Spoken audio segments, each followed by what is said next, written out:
see, we're definitely fenced in for the night. That's the way when this used to be more in its prime during when Detroit got to be where it was. And all we do is we just turn around in this little parking lot here.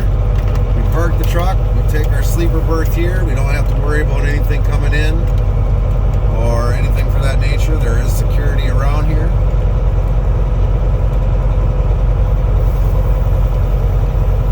But I figured I'd show you this behind the scenes footage.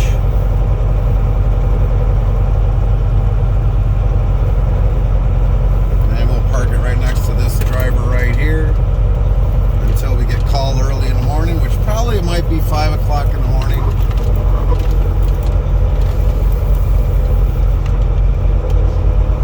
And dodged all of the potholes.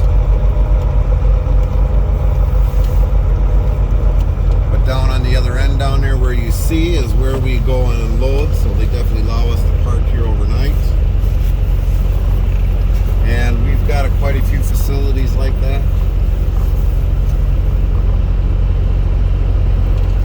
Unfortunately here they make you wear a diaper mask. We all know what that means. To check in. When we go and actually literally check into the receiving office, they're kind of more relaxed than anything, so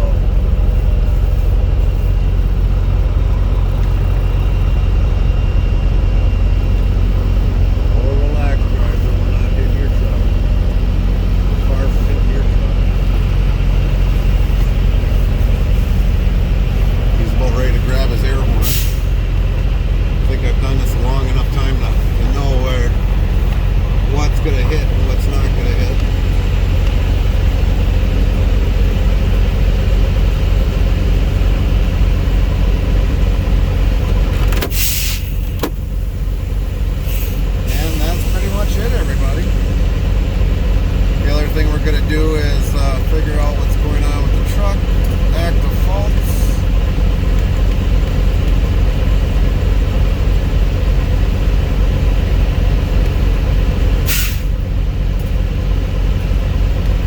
And what we're going to do is I'll show you this quickly. So we're going through the active faults. And then what we got to do is back out of this, go back into it, go to after treatment, go to ATS status, go up a couple, and you see it's over that limit. So it's over past the limit there, and now what we're going to do is hit back. We're going to do a request park regen. And as you see, the RPM is going up. Hopefully it stays engaged.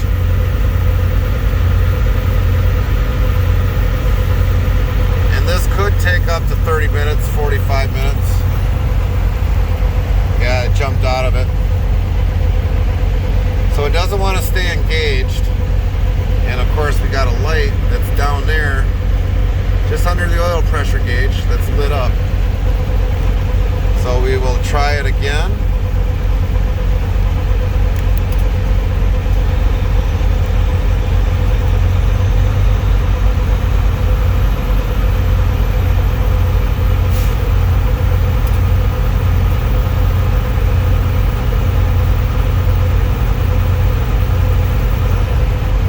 And it kicked out again. So we'll try tomorrow. We'll see if it'll engage. As you can see, this ATS status. Now this ash level gauge, that's the filter. There's nothing really in the filter. As you can see, it's pretty much down to 0. But this is where here the soot level that builds up, that's the one we got to watch out for. And when it's by this A or past this arrow right there, then it needs to go through a regen. And what it should do when it's done, it should go all the way down to here. But the longer we run these trucks like this, that's when it'll do that. So I just figure I'd let let everybody know that. But that is definitely an after hours thing that a lot of you don't see in the background. So we'll definitely go to there. And also since we're in here right away, we definitely gotta do this. We will come up to here, go to diagnostics, and reset active faults. And we will do that on the brake. And as you see those lights kind of flashing in the background, those go off. And go to instrument cluster. We actually reset all of them in here. Vehicle ECU, complete reset. Climate control unit, complete reset. Control light module, complete reset. Airbag, we really don't ever worry about. And then we'll go back up to the engine. We will reset that as well. Come back out of that, go up to active faults. We'll hit the engine and it'll say no faults. Brake, no faults. And there we got one there. It's an MID 140, PID 77, FMI 5. And that one seems to be currently active. And that's in the instrument panel.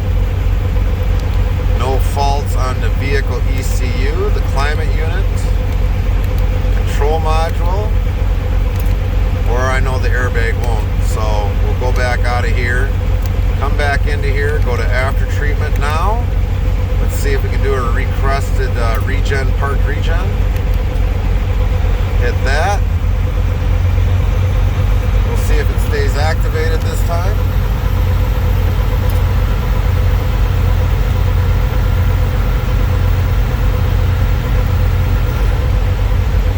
Yep, we don't want it.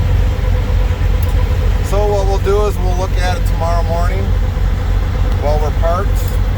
But yeah, this is definitely an after hours thing that you don't see ever on the live stream. So thank you everyone for joining in. We'll work on this tomorrow and go from there. So everyone have a great night.